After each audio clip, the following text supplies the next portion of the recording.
it's got to be terrifying for them. I mean, it has to be literally, I was in my house yesterday, I was going to my school, I was playing Pop Warner, I have practice tomorrow, to I'm no longer there, I don't have a home, and now I'm in an institution. They're engaged with our system because of traumas often that are unimaginable, and to then compound that with whether it's separating them from their siblings or placing them in a congregate care facility where their moves are dictated, their structures, their schedules, not always very family-like. I think that's the tragedy, and that's where we have to think differently about it.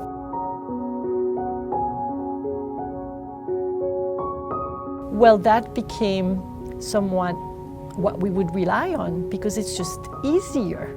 It's just so much to do, so much paperwork and so much going on, and I'm so overwhelmed, my caseload is out of control. That was not an acceptable setup for me.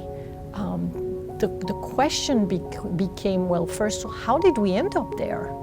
How did the emergency become the regular? I mean, what's going on? Think about it just even as an adult, right? About who you're comfortable with. You're comfortable with your friends and your family. Imagine being plucked out of your life. Thinking about that through the eyes of a young child is very, very powerful. In our county, the average cost of a congregate care bed is, around $300 a day.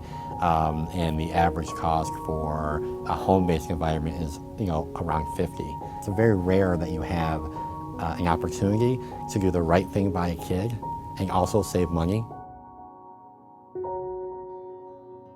What would I do if this was my kid? I would want my kid with my mom, my sister, what would I do? And why would I do that? So put yourself in the situation and provide the supports that's needed. Kinship care is not even a question. It's the first placement. It's the first placement.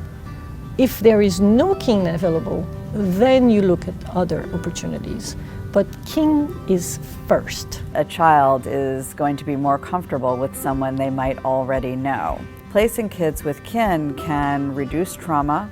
It can accelerate permanency. In addition to being good for kids, kinship placement also has the benefit of reducing the pressure on the system to recruit strangers to serve as foster parents. It's a much more loving, supporting environment, and something they know, and it's much more normalized, and it's much more about what we would all want for our kids, what we all want for and from our families. I'm very excited about where leadership is going across the state. As we look at family first and we look at some of the other changes, we're going to put families first.